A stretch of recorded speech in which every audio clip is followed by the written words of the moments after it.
Hey y'all. So in this video, we're going to be looking at how your wing would perform under cruising conditions according to your wind tunnel test results. Now, for some of the stuff in here, I'm going to assume you've already done the first one looking at takeoff, so you're familiar with things like the lift slope and aspect ratio correction and all that stuff. All right, so first off, let's start by looking at our simulation. Again, for full-size flight, to see where things are going to go, we want to compare, we want to use our coefficients instead of absolute numbers and stuff. We want to use our dimensionless lift coefficient and drag coefficient. Now, whereas this one's a little more involved because we also have to look at drag and lift versus drag. But we'll start by figuring out the lift coefficient needed for our plane to fly at 80 miles per hour and 9,000 feet. So remember, we found the lift coefficient was equal to 2 times the lift divided by the density of the air times the velocity squared times the wing area. And that's not squared. It's in square feet, but it's not squared.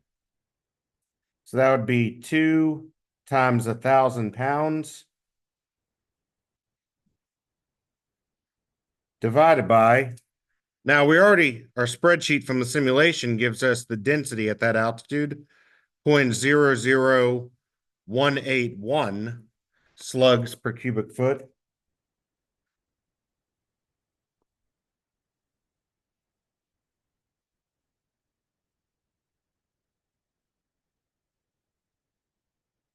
Times the velocity. Now, we'll convert velocity from miles per hour to feet per second the same way we did before. It would be 80 miles per hour times 5,280 feet per mile divided by 3,600 seconds per hour. So that's 117.3, which I guess is just double 40 miles per hour. So that should have been pretty obvious. I should have just done it that way. But anyway, 117.3 repeating feet per second, and that's being squared. And then the wing area of the full-size wing is still 192 square feet. So we have 2,000 divided by 0.00181 times our velocity squared times 192, close parentheses. So we get 0.418. So for cruise, let me put that at the top. The lift coefficient needed is 0.418. Now, like I said, I'm assuming you've already watched the previous video. So what I'm going to do here, if we go to our wind tunnel analysis at 80 miles per hour, and we got this linear region, I want to trim off the nonlinear part. Looks like it goes nonlinear at about negative 15 degrees. So let me copy this. Copy chart, paste.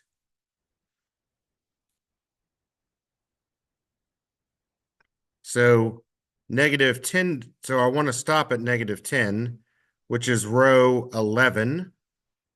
So if I go to edit chart, I want my range to start at D11 and G11. And then it looks like negative or positive 15 is the last region where it's linear before it starts to go down. So 15 degrees, that's row 16. So I want this to go as far as 16, D16, and G16. There we go. Then I can go to Customize, Series, Trend Line, Label, Use Equation. All right. And we get 0.687x plus 0.7. Or in other words, this is telling us that our lift coefficient CL, it's telling us that our lift coefficient CL is equal to 0.0687 times alpha plus 0.7. Now I want to get that in point slope form with the 0 degree angle of, or the 0 lift angle of attack. So I'm going to set this equal to 0. 0 would equal 0.0687 times alpha naught plus 0.7. So negative 0.7 equals 0.0687 alpha naught. This will intercept the x-axis at about negative 10 degrees, like we saw there.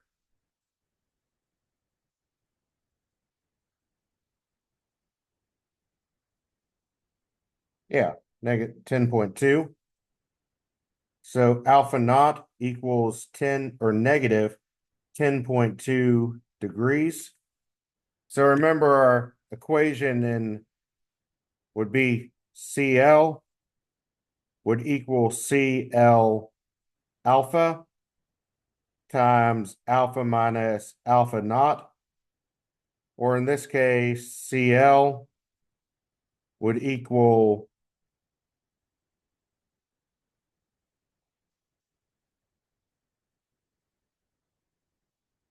zero point 0.0687 times alpha minus or times alpha minus that, which would be plus 10.2 degrees. So I'll put a star by that. That's for our simulated or for our test wing or test section. But we need to do the aspect ratio correction to find what this slope would be for the real thing.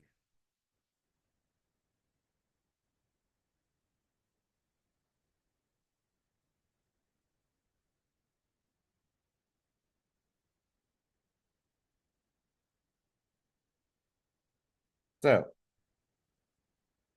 CL,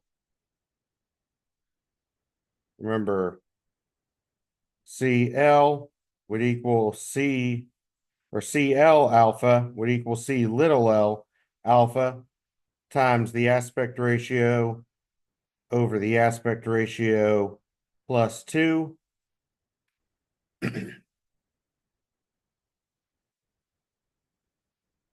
So that would mean that 0.0687 would equal 0. Or would equal C little l alpha, which is what we're looking for, times the aspect ratio of our test section. That was 2.391.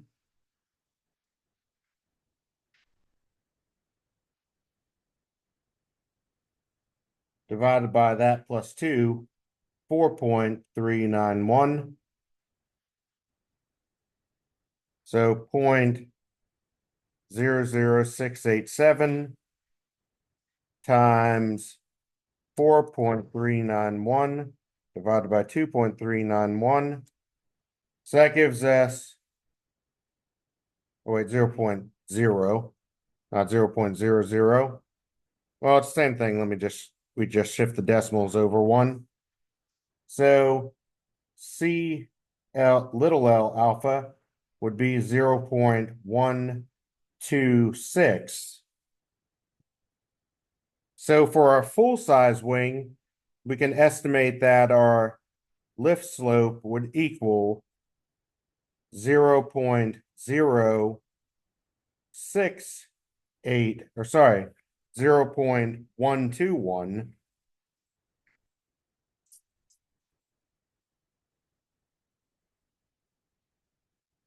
or sorry, 126 times alpha plus 10.2 degrees. Is that similar to what we got before? And it's a little bit, or no, for the real wing, we got 0.121. And here last one here, we got 126. So yeah, pretty similar. Oh wait, no, that's the lift slope. Never mind. So it won't be quite the same. Sorry about that, my mistake. So that's CL little l alpha. So that's, now we need to apply the aspect ratio correction again. This time, remember the full size wing had an aspect ratio. Full size wing had an aspect ratio of 5.3 repeating. So we would have CL alpha would equal C little l alpha, 0.126 times the aspect ratio, 5.3 repeating, over the aspect ratio plus 2, 7.3 repeating.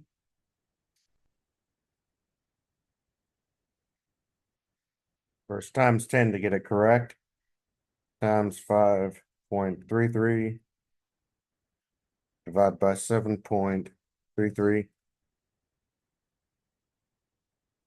All right, 0.0918 per degree. So now, for a full-size wing, the lift coefficient would be 0.06, or sorry, 0.0918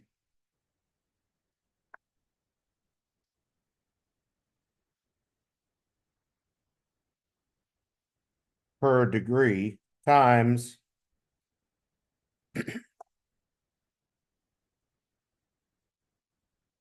alpha plus 10.2 degrees. So by looking at this, we can tell how we would want to mount the wing on the aircraft. Typically, the plane's going to spend most of its time in cruise. You want the plane to be able to fly along with its nose flat.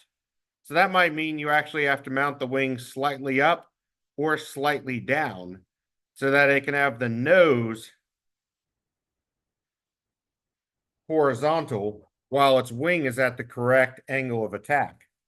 So the angle of attack needed for cruise, let's see, our lift coefficient was and this is our full size wing.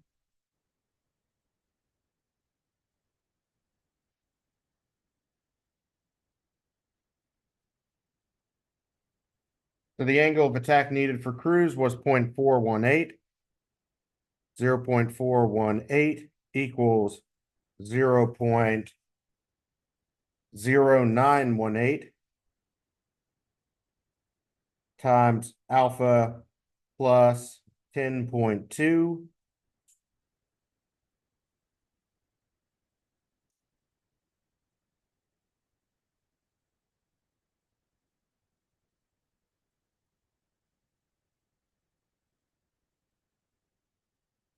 So we have, let's see,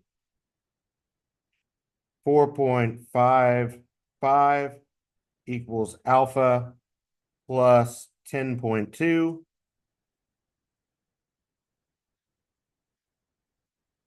So we'd actually want to mount the wing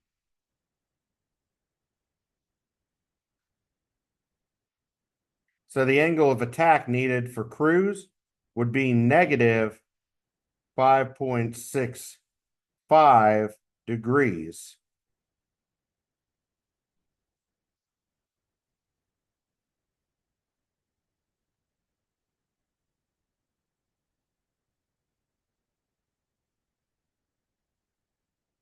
So let's say your plane is flying that direction, you'd actually have the wing mounted slightly downward, inclined downward at 5.25 degrees. That way it can cruise nose level instead of having to have its nose pointed at the ground, which would be uncomfortable for the passengers. All right. The other thing we want to check is efficiency. So this is see if this is even efficient. And for that, we want to look at the lift to drag ratio. So if we look at our lift coefficient or a drag coefficient versus angle of attack, you can see it's kind of parabolic, at least for a region. Or if we look at our drag coefficient versus lift coefficient, it's kind of parabolic, at least for a little bit. This is a little more clear on a simulation because simulations are, of course, going to be more perfect. But for a little bit, it's a nice parabola. So I'm going to take a copy of our lift coefficient versus drag coefficient. Or let's see. Or actually, we can just do the drag coefficient versus angle of attack. So if we copy this,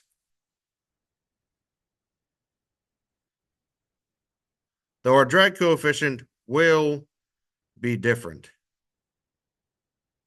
So yeah, we are going to need lift coefficient versus drag coefficient. Because it will be, because we calculated our lift coefficient, and this is going to be a little bit different. So yeah, I'm going to copy this. Copy chart. And paste. I'm going to do a couple things here. One, I want to get rid of, let's see, this is the region where it starts to go bad. So where my drag coefficient or the lift coefficient goes from negative to almost zero again. So like, all right, that's about, yeah, negative 0.1 to negative 0.006. So where is that at angle of attack? Where the lift coefficient, negative point, all right, that is at negative 15 degrees. So, or row 10. So when I go to click on this and do edit chart, I want to make the data range of this start at row 10. Now these are both next to each other, so I don't have to do quite as fancy. The other thing right here, let's see, what's the,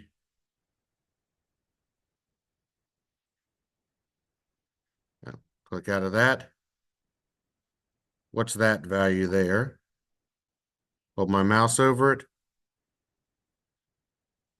All right, 1.6. That's where it starts to go bad. So I'll make and at 1.6, that's the lift coefficient at 15 degrees. So that's row 16. So I want to stop this at row 16. That's where it stops being quadratic. So now I've limited it to the basically parabolic region. I want to do a couple things here. Instead of this being a smooth line chart, I want it to be a scatter plot. And when I go to customize and series, trend line, this isn't linear. Instead, I want it to be a polynomial, second order, so it's parabolic, like we can see. And again, under label, use equation. So this gives us the drag versus coefficient versus lift coefficient. This gives us the equation y is equal to 0.2 0.282 minus 0.371x plus 0.247x squared. Now, if we remember and compare that to the general form of a parabola, which is y is equal to c plus b times x plus a times x squared. But what we want to do here, or in this case, it's saying that our drag coefficient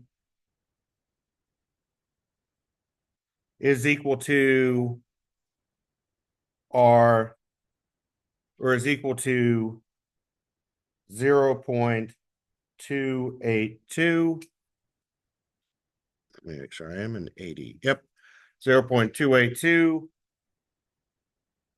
minus 0.371. Our x-axis is the lift coefficient, plus 0.247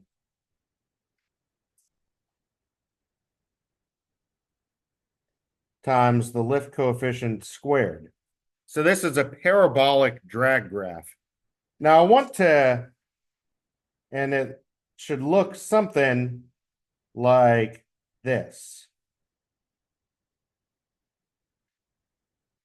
Now, hopefully your plane is cruising somewhere around here where the drag is at a minimum, where the drag coefficient's at a minimum. Oh, wait, you can't see that, can you? I'm sorry. Y'all haven't seen anything I've been doing, have you? Sorry about that. All right, it gives us the, let's try this again. It gives us the equation y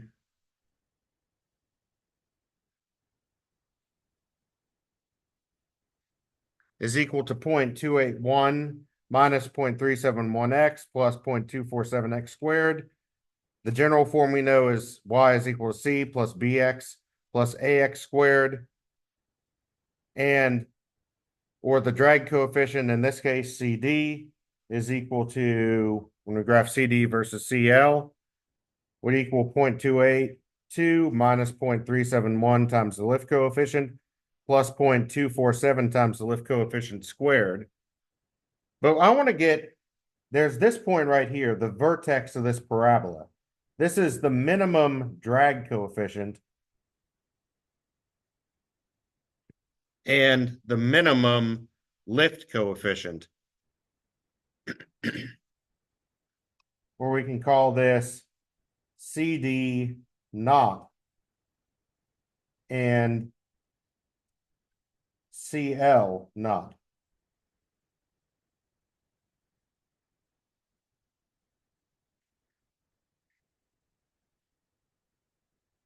So we want to, and we can get a parabola into, or the equivalent parabola would be y is equal to y naught plus a times x minus x naught squared, if we put our parabola into vertex form.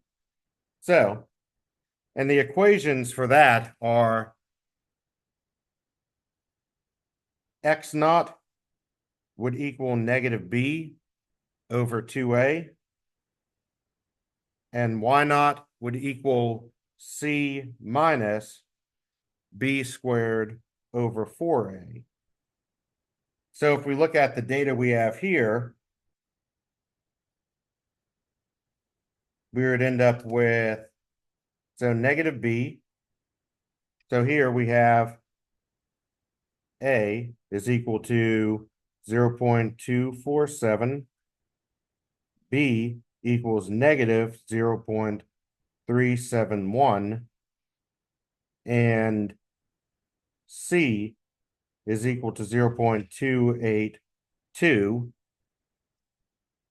So to get this into that form,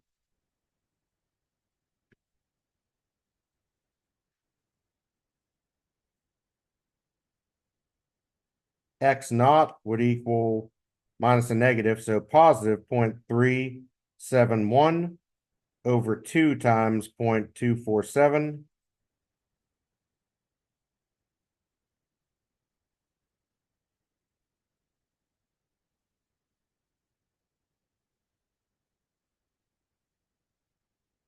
Or 0.751.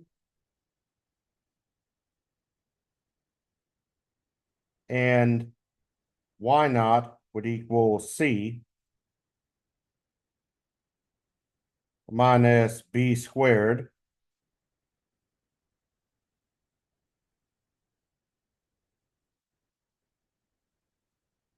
over 4a.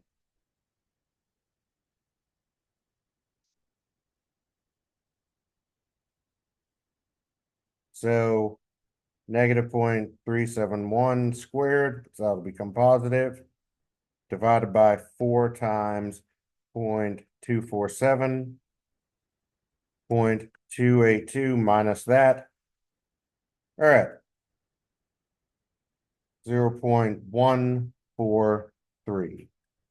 So in other words, the equation of this parabola would be y equals 0.143 plus 0.247 times x minus,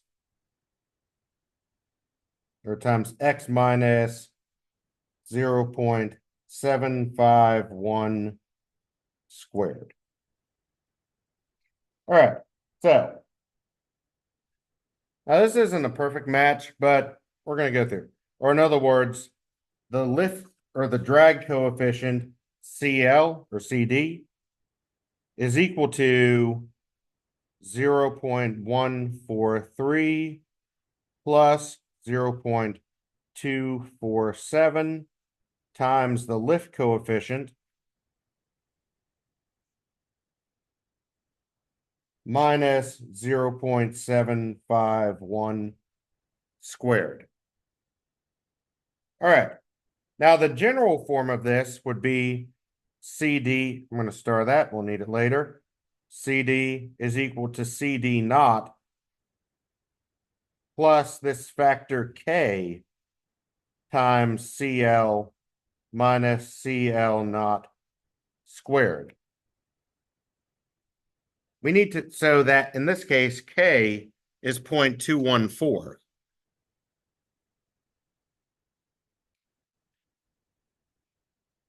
So CD naught is the minimum drag coefficient.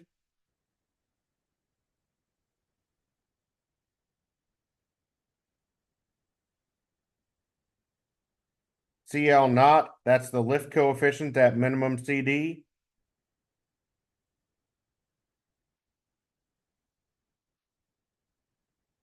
And this K, this is what we call the induced drag factor. Because all this drag, or most of it at least, that comes from trying to make lift is the induced drag. The higher the lift coefficient you want your wing to make, the larger the drag coefficient it's going to make too, provided you're not accounting for flow separation and stall. It's a quadratic relationship.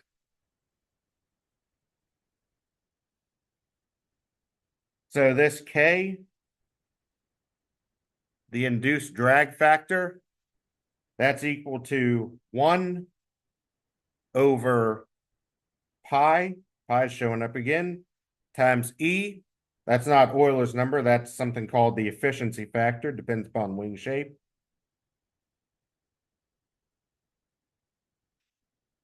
Don't worry about that.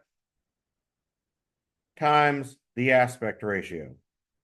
So what matters here is that the drag or the induced drag factor K is inversely proportional to aspect ratio.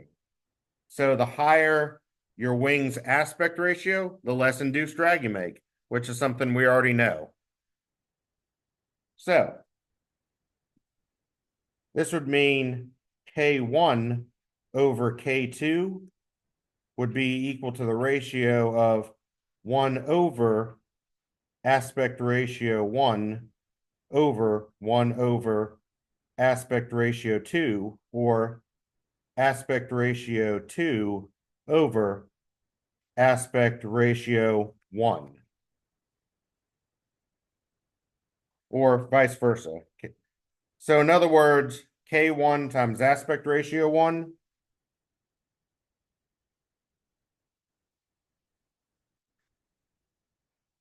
equals K2 times aspect ratio 2.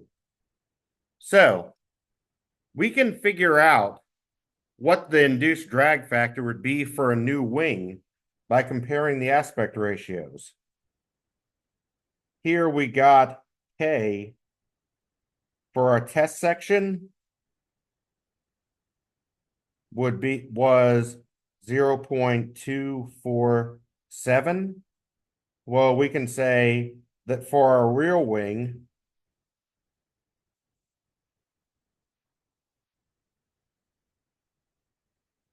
so for our real wing, K, we know K2 would equal K1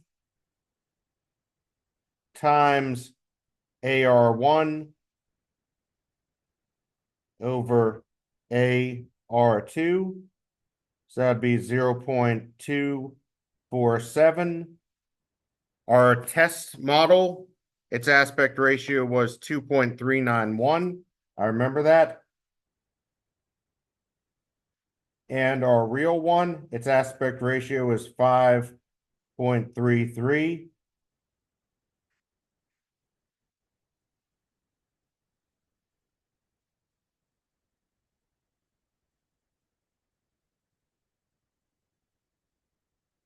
Repeating. All right. So for our real wing, K would just equal 0.111. Guess y'all need to see that.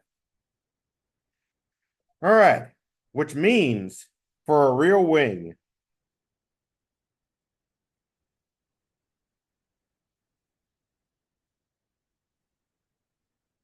the equation for a drag coefficient. Now, technically, this vertex is going to shift a little bit, but for simplicity's sake, we're just affecting the curvature. We're flattening out this parabola with a larger aspect ratio wing. So that would equal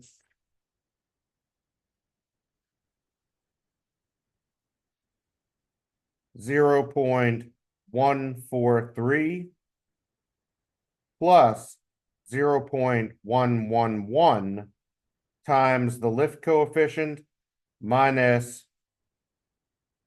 0.751 squared. So at cruise, the lift coefficient we got was 0.418. So that'd be 0.143 plus 0.111 times 0.418 minus 0.751 squared.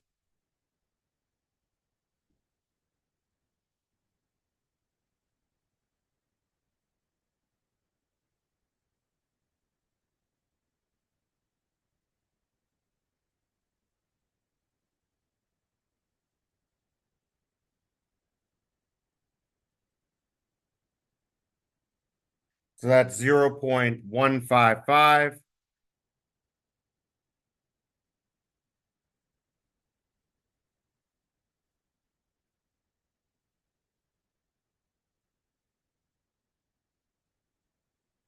So our lift to drag ratio, lift to drag, would also be the same as the coefficient of lift divided by the coefficient of drag, which for this wing, we have 0.418 divided by 0.155,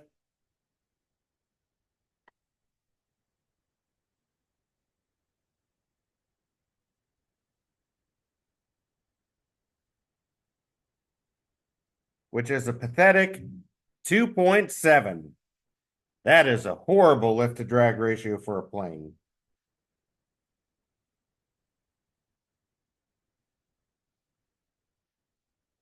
Not good. Now, this thing could be throwing us off.